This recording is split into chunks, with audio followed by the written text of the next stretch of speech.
प्रकारची लॉकडाऊन बद्दलची कोणताही आदेश काढण्यात आलेली नाही। सार्वजनिक सण उत्सवचे दरम्यान काही प्रोहिबिटरी ऑर्डर्स पोलीस दलांकडून निघत असते। अशाच प्रकारचे या आठवड्यात सण उत्सव असल्याने तशा प्रकारचे जमावबंदीचे आदेश काढण्यात आलेली आहे। यामध्ये लॉकडाऊनची किंवा इतर कोणत्याही मुद्द्याची यामध्ये कोणत्याही प्रकारची संबंध नाही। तर काही साधारण 10 वाजताच बंद होतात, त्यामुळे देखील एक संभ्रम निर्माण झालेला आहे। त्याबद्दल पोलीस दलांची भूमिका जे सार्वजनिक शांती व सुव्यवस्थाचे दृष्टिकोनातून हे निर्णय घेण्यात आलेले आहे की सर्व प्रकारचे हॉकर्स ज्यांना हॉकिंग लायसन्सची टायमिंग 10 वाजेपर्यंत असते, सर्व अशा प्रकारचे हॉकर्स आणि स्टॉल्स, फूड स्टॉल्स इत्यादी खाऊ गलीज मध्ये लागणारे स्टॉल्स आणि हॉकर्स ती सगळे 10 वाजता शार्प बंद होतील अशा प्रकारची सूचना निर्गमित करण्यात आलेली आहे। त्याचबरोबर पानची टपरीजला पण हे निर्णय 10 वाजताची बंदीची लागू राहील।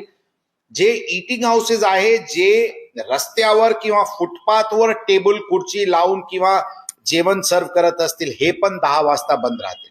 जे काही स्थायी स्थापना आहे त्यांना जे प्रचलित नियम आणि कायदा आहे त्यामध्ये दिलेले वेळेनुसार ते चालू राहतील। त्यामध्ये पोलिसांचे कोणताही हस्तक्षेप राहणार नाही अशा प्रकारचे निर्णय घेण्यात आलेले आणि तशा आदेश जारी करण्यात